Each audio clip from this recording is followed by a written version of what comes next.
Celtics Talk podcast is presented by 24autogroup.com. New England gets more at 24. I don't even know how to really put it into words. Still kind of high on life from the game right now, but just the opportunity to be out there and just contribute to winning, contribute to team success. I can't take that for granted. Joe's giving me that opportunity, and I just don't want to allow that to go in vain. Did he impart on you the level of desperation that was? I wouldn't really say so. I feel like that's just me. If I'm going to touch the court, I just want to play I haven't accomplished anything. Because truthfully, I haven't. So I'm just going out there with the mindset that I haven't done anything, and it's time to go and try and help my team win. Okay, when you fell, what was that like? Because you got right back up. Are you feeling it now? Nah, not even. I cocked it back, and then I was thinking about just flushing it, just a little clean flush. But then I'm like, a game like this, it's a must-win. So I'm like, I ain't want to, brick the dunk. So I'm like, I'm going to just make sure the ball goes through the rim. So, like in life, I just held on too long. Sometimes you just got to let go in life. And but no, it didn't hurt, though. What's up, everybody? How we doing? Oh, we're doing much better than we were 24 hours ago. That's for sure. Because the Celtics, once stuck on 0 wins, now have their first win. Taking down I don't even know what the adjective is for the New Orleans Pelicans, but they are also winless. So Celtics win 122-90. If you didn't watch this game, if you're just tuning in the podcast, you're like, oh, good, the Celtics crew start to finish. Yeah, not so much. Yeah, not so much. But for a rare change, they dominated the fourth quarter. They looked a little bit like the Celtics of old with their three-point barrage, with Derek White making winning plays and getting to the finish line of a victory that was much needed. 91-86 was the score. 91-86 in the fourth quarter, and Sam if Hauser hit a three. They were comfortable? Yeah, they are lying. Yeah, Sam Hauser hit a three. You had the Derek White strip that led to an Anfernee Simons three. It was a 31-4 run to end the game. 31-4 to end the game. So again, that thing was New Orleans wouldn't go away, but the Celtics got the win, and I think some good things to take away from it. 100%. We're going to get into that. I think the New Orleans Pelicans on a nightly basis are going to go away. When they don't have Zion Williamson especially. Right. And, look, you look at that roster, if they were ever to get healthy, DeJounte Murray, and you got, obviously, Zion. There's talent there. But, man, they're just young and raw and small, and it was sort of the team the Celtics needed to see. And that does not take anything away from because the Celtics took that game with the way they played down the finish line. But I just sat there the whole night going, they really traded their 2016 first-round pick for Queen. Derek Queen, who didn't really necessarily make a big impact in this game. But, again, the schedule is what the schedule is, and there aren't many games on the schedule early in the season where you can look at and say, take advantage of this one. All right. Well, this isn't the Pelicans Talk podcast, although PTP is pretty cool initials. What was your headline from tonight's game? My headline for tonight's game, Chris. I love that you came prepared. Simons says take one step forward. How many Simon Says puns will we do this year? Well, this will be the first one for me. Okay. Probably not the last. I guarantee I did some over the Ramp to Camp series. So Anfernee Simons, I thought in that fourth quarter, just gave them that little extra boost that they needed. Obviously, Sam Hauser made some big shots. Luka Garza got some scoring late in that game in that fourth quarter. Derek White making plays as well. But I thought Anfernee Simons was the big one. I thought he made some dagger threes, some huge threes. For him to come off the bench, get 25 points for the Celtics, and to look the way he did, I think was a great sign because there have been times, especially in these first few games, where you've wondered where's the scoring going to come from. They need that from him. So it feels like he's getting more comfortable, and obviously the 25 points tonight kind of bears that out. The Inferno? Yeah, the Inferno. The Inferno. Look, he did the walk-off with Abby. I thought it was really he's very – we got to talk to him media day, very down-to-earth, very, I think appreciative of being in this situation considering what the Celtics have been. Probably a little jarring to go for 3 out of the gates, to have all the drama back at his old team and all that. But you could see sort of what his role is in that, man, when he gets hot, it's fun to watch, and you're a different team when he gets going like that. Things escalated quickly there in the fourth quarter. How would you describe that takeover? We just started getting stops and getting rebounds. I think that's one of the things we've been, maybe struggling a little bit, just finishing possession with a rebound. And I think in the fourth quarter we did that. We were able to get out and run, cause some turnovers, and then able to get some threes, which is always great. We got some guys tonight down some threes, and so that extended the lead for us. Yeah, we got to see Anfernee for the first time. What got you going? The guys making big plays. D. White made that big play in order for me to get a wide open three. Sam making big time threes. Playing off the guys that we got, and it's been luckily today I was able to get some to go in. This team hasn't started 0 for 4 for a really long time. What kind of edge was required to get this win? We just wanted the end, I know. Whatever it takes to get a win. You know what I mean? We was gonna go out here, great call. Whatever it took for us to get a win, we was gonna do that. So that's what we did tonight. I've been highly critical because they put him in some not great spots, asking him to bring the ball up, whether it was the preseason games where they were trapping like crazy, or even in these regular season games. It was a couple times tonight. Yeah, and look, like I think teams are aware. One, he's trying to overcome that reputation as a defender, but also they know that he's probably more suited off the ball. I like that tonight they tried a little bit more to keep Peyton or Derek out there with him, let them handle, let him work off ball. Now it's funny because it's like a double-edged sword. Like while he's not the best at bringing the ball up the court, he is amazing at creating for himself once he gets the ball. So everything, part of what Joe is figuring out, and he knows most of this, it's just your guys are put in different situations on different nights, is he's really, really good when he's almost off the ball and just allowed to play into his talents. And I thought we saw that tonight in terms of just once he got cooking, guys knew to get him the ball, and if they gave him any amount of space, he was going to make them pay. And what did Jason Tatum say in that? That's the anti-no. There you go. I love it. And, I think it's so easy to forget. He's still only 26. Like, imagine that. Him and Xavier Tillman are the same age. Him and, I'm trying to think who the other 26, like Baylor Shireman is going to be 26. Nimi Keita's 26. All these guys that we perceive maybe as youngish, except everyone thinks Tillman's like 35 because he just has that grizzled look. But Simons is still so young. He's just been in the league forever because he came in so early. Yeah. And I like that he had a game like this where even your superstar gives him a little bit of a shout out, and hopefully he can build off of that. And again, I think it's on the Celtics to put him in good positions to thrive and maximize that scoring talent. But you can sort of see, and we'll get into this in a little bit about the rotation, you can sort of see the makings of a second unit starting to come together. And maybe a starting group too. You do. The starting group too has been different the last few games. What's your headline? So my headline is starter Minott. Why not? Because I love that while Joe, it's been a little bit unpredictable, right? No one saw Hugo Gonzalez starting last game, but Joe says, hey, the key to this game is probably going to be limiting Cade Cunningham. Hugo held his own against Jalen Brunson. Let's see what we can get out of him, throwing him out against Cade. And the rookie goes out, holds it for 1 of 5 shooting per NBA tracking, 3 points, and does a pretty good job. Like, look, some of that is like Cade missed shots. Some of that is like Hugo fought over screens, made things difficult, got good help in situations. Now the poor kid was rewarded with the DNP, but because Joe tonight decides they need a little bit of energy, they need some size because the rebounding has been such an issue, so he deploys Minott, and what happens on the first play of the game?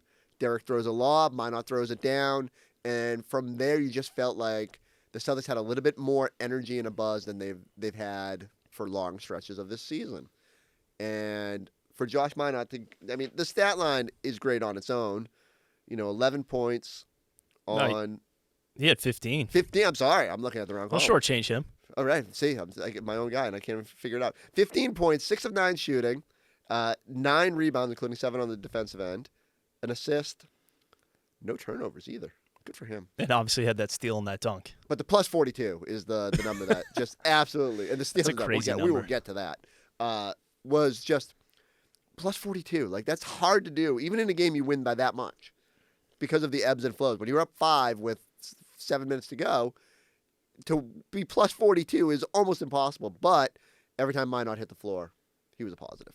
He was. And again, the energy guys, whoever it's going to be, you need those guys to step up and give you good minutes on this team. And I thought this game very much was about the role players. You know, Anfernee Simons being a role player, Josh Minott being a role player, Garza, whoever you want to kind of put in that bucket, those guys had good games.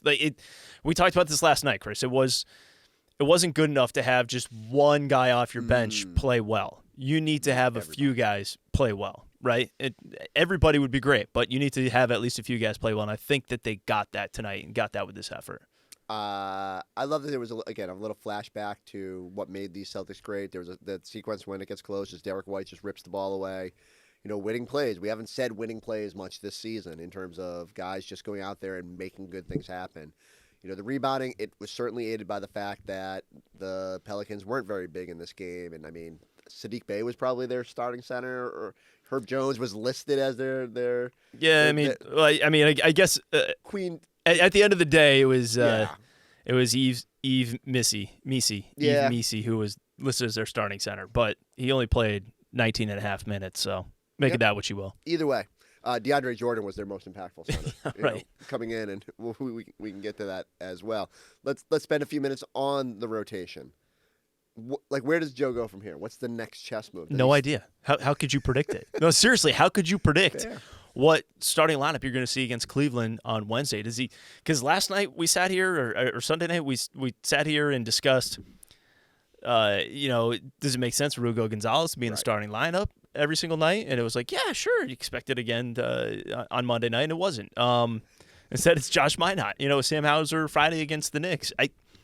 It almost feels like it could be anybody, but maybe going between those two guys makes the most sense as far as the starting lineup. It's a fascinating decision. Part of me says, okay, if you are going to play it by what gives you the best chance on that given night, then let's just spin it to Cleveland, right?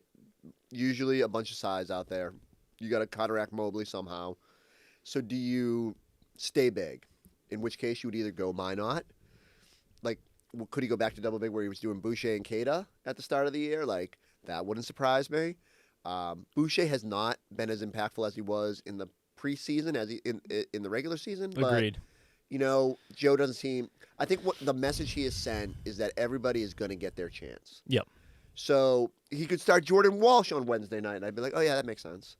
It's just the way he's operating right now. Even Shireman hasn't had great moments, but had a pretty good stretch tonight. At least made some plays, some hustle plays, knocked down the three. It will help these guys' confidence, and I keep saying it. You've got to figure out what you've got in these guys, and then maybe the separation happens then. But I'll be interested if they do stick with Minott, and he continues to be a positive energy guy who can rebound, gives you a little bit of you still maintain skill when he's out there, but you get rebounding in a way that, and it's no disrespect to Sam Hauser, but not as athletic getting to the basket and getting rebounds or whatever. But and can also get out in transition, which he did a few times tonight. Which was huge because this team, if you're going to play fast, if your whole thing is going to be get more rebounds, play fast, then you need guys that are willing to get up and down. And I think Minott and Ugo factor heavily into that. So if you're asking me, who would I would go with the same starting lineup he had tonight. That's what I would do on Wednesday. And that's, I think, the way I would lean, which means Joe will absolutely zig. And we'll send somebody else out there that will be like, this makes no sense, and it'll work, and it'll be fun. And but I do wonder. I think I keep saying it right. I think we're starting to see a little bit of the bench. So if Hauser stays in the bench role, which is weird because he's now, think about it, two of their most expensive players are in bench roles. Simon's making $27 million, $24 million, whatever, $25 million, whatever the number is, and Hauser his extension just kicked in, so he's at $10 million. They're making more than Pritchard, who is in the starting role, sixth man of the year. I think Pritchard showed tonight, again, why you got to give him some time in that starting role because he can be super impactful. I mean, he lived in the paint tonight. He did. Made a lot of good things happen. He continues to be one of your best rebounders overall. So let's just say that it perpetually becomes Peyton, Derek starting with Jalen, Keita, and somebody. based on like which way they feel like they need to tilt. Maybe more people get thrown into that Ugo Minott mix, or maybe Minott wins that competition and just is the guy you're going with. So now you got the bench where Simons and Hauser are giving you offense. You got to probably run the rotation where you're keeping on the ball handler out there, but someone else in that mix of Boucher, Garza. Garza played a bunch of minutes tonight, right? Yeah. What's his total? He was only, I guess it was 19 minutes, but. Yeah, it felt like more. Well, that's because he was efficient with his time. He was, but he's more of an offensive player. So are you leaning completely offensive with your second unit and just kind of like trying to tread water with the idea that your first unit is going to outscore that most first units because of like how they're structured? It becomes a fascinating balance of how exactly the rotation shakes out. I know we harp so much on like who starts the game. A lot of it is who's Joe going to go with in the crunch time. And he's like Simons in crunch. He had Simons out there. He had Hauser out there. Jalen wasn't out there, right? Because he had the 5 fouls. But part of it was that, and I think part of it was as the lead started to stretch, it was like exactly. You were trying so hard to limit his minutes tonight anyway. Right, and I thought that was a win. It was an overlooked win. Within the win, he only played 24 minutes. I don't think we said it on our postgame show, but that was huge. Like being able to tread cautiously after all the miles he put on night one. Yeah, so 24 minutes for Jalen. I thought that was not to be overlooked. Is the fact that because again it's an 82-game season, and we discussed it after the loss to Detroit. Jalen, who was questionable going into that game, you're really going to play him on the second night of a back-to-back. But yeah, when you're 0-3 and you're the superstar, you want to get out there and make sure you get a win. Good for Jalen. I thought it was, again, really impressive that the leader of the team was like, no, I know I probably should rest on tonight, but we're 0-3. I need to be out there. Good way to, again, set the tone for this team. Having a vehicle you can rely on, that's important. That's why you can rely on 24 Auto Group. They will treat you like family. And that's because they are family owned and operated. They're honest, easy to work with, and they just get it. Whether you're looking for something sporty, something luxurious, or just a solid everyday ride, 24 Auto Group always comes through. With 9 brands and 11 locations across New England, there's something for everyone. And here's the best part. They've got the knack to save you more on a new or pre-owned vehicle, and the knack to pay you more for your trade, up to $2,400 over book value. You can even drive home with just $24 down. So if you want the best deal without the runaround, go see my guys at 24 Auto Group, because you always get more at 24. Online at 24autogroup.com. We're going to go a little lightning round. Cool. We're going to start with Josh Minott almost killed himself falling on the ground. How long would it have taken you to get off the ground after falling off the rim? It's hard for me to say because I've never jumped that high in my life. I don't know what it's like. Yeah, I don't know. That seems like a pretty far fall. Yeah, right? So I don't think I'm getting off the ground if I fall that far from that high up. I was, as soon as that happened, I was like, oh no. Oh, God. It almost felt like he was in between steps sort of thing. And he took off just a smidge too early. Kind of, you see this a lot where a guy takes off and maybe times it just a little bit wrong, but he hung in the air. He didn't get quite the swing that he expected to. And, oh, man, that feels like we've seen that a couple times this preseason. His second dunk was a lot more graceful. Yeah, a lot more graceful. Again, when you're young and trying to, like, establish yourself, I love his explanation too. He said something like, I knew it. I thought about just flushing it through, but I knew like in that moment, I needed to really throw it down. All right, man, do your thing. Yeah. But yeah, I was thinking I would be on the ground. It'd be like the Family Guy sketch where Peter fights the chicken. He's like, and it goes on for like an uncomfortably long amount of time. Yeah. I'm guessing like at least 14 minutes before I got off the ground. DeAndre Jordan, did we know he was playing basketball? Did not know that he was. I certainly had no idea he was on the Pelicans. I mean, and he's been there for a few days. And Abby had the nugget where she's like, he had the dunk right after checking in, and Joe Mazzulla, like, it sounds like in the huddle was like, hey, that guy was on the street 4 days ago. DeAndre Jordan's been playing basketball for almost as long as Jeremiah Fears has been alive. Jeremiah Fears just turned 19 like a few weeks ago. And DeAndre Jordan's been in the league since 2008. So, I mean, that's crazy. Yeah. I wonder, and I mean, obviously LeBron has been around forever, but you start thinking about the guys that are I don't know, maybe Al. There's a slim number of 37 plus that are still in the league. Yes. Credit DeAndre. And most of them play for the Warriors. That's true. Like all of them play for the Warriors except for LeBron. Nemi had a good game. He did. I heard you earlier say that you thought it was his best game. He had 17 and 8 in, was that the opener? I'm trying to remember which game he had 17 and 8. Really? So he had 17 points and 8 rebounds in one of the games earlier. Maybe it was either game 1 or 2. that the Celtics kicked away both that game and that terrible second quarter in New York has clouded my vision. But it might have. But I think the defensive activity was what. That's fine. And that's what I wanted to ask you.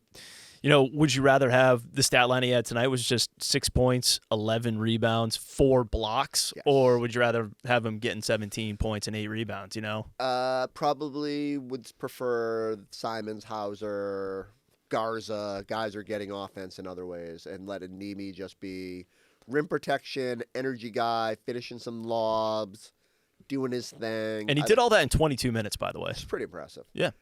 Again, like with the centers, they should know the minutes are not going to be like, they're not going to play these guys 30 minutes a night. You're probably going to play smaller as often as you can to maximize skill. So when you are out there, just play your butt off, get up and down the court, and when you need a blow, they'll get you to the sideline and let you recover. And the last thing I had on my list, but I already ranted about it, was that I can't believe the Pelicans traded their first round pick. They're not a good team. But would again, they be any better if Zion played the first 2 games? They were competitive in both their losses. They were, and Spurs were one of them, right? Like that was a good game. They were both single-digit losses. Yeah. This was on its way to being a single-digit loss. Fair. And then it opened up to just a 32-point thumping. One of those situations all I remember is Trey Murphy had like 94 points against the Celtics at one point last season, and one of his more inefficient games. Can I ask you a question? Oh, okay. We saw Jaylen Brown get a tech tonight for arguing, one of those calls. We didn't discuss after the Detroit game. Derek White picked up his first legitimate technical foul. And Jason Tatum was loving it. So the question is, who's going to get teed up on Wednesday against the Cavs? Who would be like the most absurd technical on this team at this point? The most absurd one? Yeah, like guy you would want to expect. Because Derek, I think Sam Hauser? That would be something. He has the money now to kind of, if he wants to voice his opinion, if he thinks he gets hit or something like that. Ugo has that swagger that I think he's gonna get a T. Yeah, because he's also not getting a single whistle; he's getting the rookie whistle. Oh my God! Like when he got hacked the other night, he probably should have got a technical because he was screaming at the ref. But I kind of wonder if Joe. Ooh. I think Has Joe got one yet? I don't believe so. I don't remember him getting one. I don't know. I'll go back through the game log. But yeah, Tatum is so. I mean, Tatum piles him up. Right. He doesn't leave him out there. No. He was laughing so hard when Derek White got that. I love that he's got teed up, finding little pockets of joy in the moments that trying to get Derek White to be a little bit louder. Derek White, we had him mic'd up. We ran that clip in pregame. He doesn't say a lot, but he does seem to direct a lot. Directing people. Hey, it's wet over here. Yeah. Hey, go get this. The other thing, too, that we maybe touched on briefly, but the offensive rebounds. The fact that they gave up 3 offensive rebounds in that. Wait, are you saying after 24 hours of ad nauseum rebound talk, we should probably touch on the just fact that they were mention that probably should have been on my list. I think they did. That's why you're a pro, Giles. A better job. Yep. Tonight of crashing the glass. Also, New Orleans just doesn't have quite the size or the athleticism that you saw from Detroit. Fair.